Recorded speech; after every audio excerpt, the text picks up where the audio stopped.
Hello, नमस्ते। कैसे आप सब। आज की हमारी कहानी है ग्रह लक्ष्मी। शुरू करने से पहले please do subscribe my channel. चलिए दोस्तों, कहानी शुरू करते हैं।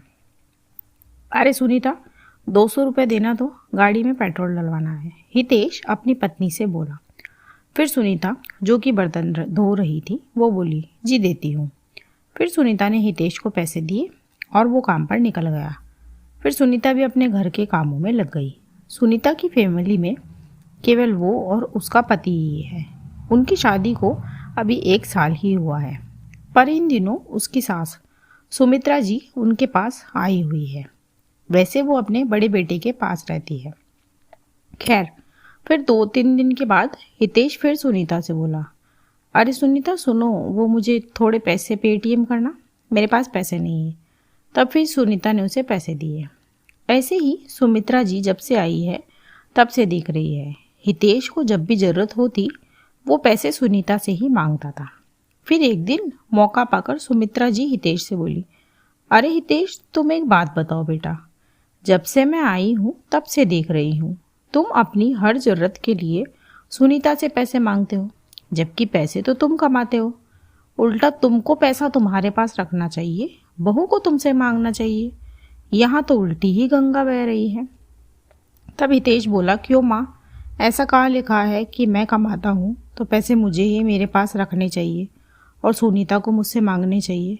तब सुमित्रा जी बोली, अरे कौन कहेगा, यही होता देखा है मैंने तो, तेरे पापा तेरा भाई सब ऐसा ही तो करते हैं।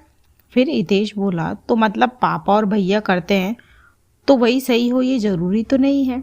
वो ऐसा करते हैं क्योंकि शायद उन्होंने ऐसा करते ही देखा है, पर यही सही है ये तो ज़रूरी नहीं है। क्या मतलब, सुमित्रा जी ने सवाल किया। तब हितेश बोला, पहले तो मम्मी मैं भी ऐसा ही करता था, सारे पैसे अपने पास रखता था, सुनीता को बस ज़रूरत के ही पैसे देता था, क्योंकि मुझे भी लगता था कि मैं कमाता हूँ, पर पता है माँ, तब कुछ बच नहीं पाता था।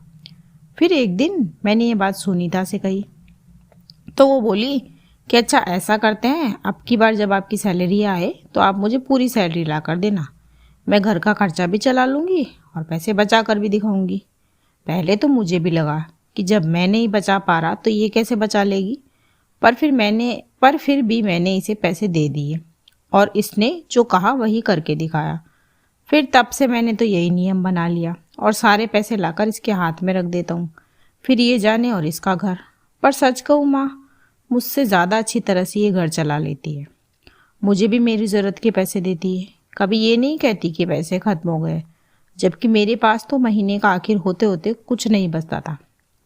पता है माँ, मैं तो इसे पूरे पैसे देने से डर रहा था कि कहीं ये पूरे पैसे अपने पर खर्च ना कर देवे, फिर पूरा महीना क्या करेंगे। लेकिन सच बताऊँ,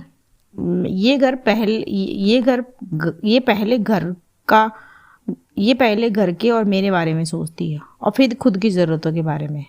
तब जाकर मुझे समझ आया कि औरतों को शायद इसीलिए लक्ष्मी कहा जाता है और सुनीता मेरी गृह लक्ष्मी है। फिर सावित्री जी कुछ नहीं बोल पाई, पर सुनीता ने ये सारी बातें सुन ली और वो अपने ही भाग्य पर इतरा गई कि उसे इतना अच्छा पति मिला है। पर सच बात है, ससुराल में पत्नी की ताकत उसका पति ही होता है। अगर वो साथ हो तो कोई और साथ देवे या ना देवे, इससे कोई फर्क नहीं पड़ता। इसी के साथ कहानी यहीं ख़त्म होती है। कहानी आपको कैसी लगी मुझे कमेंट बॉक्स में ज़रूर बताएं। ऐसी ही और कहानियाँ सुनने के लिए मेरे चैनल KNYK हिंदी कहानियाँ को सब्सक्राइब ज़रूर करें। थैंक यू सो मच दोस्तों, thanks for watching, do like share and subscribe my channel. Thank you so much.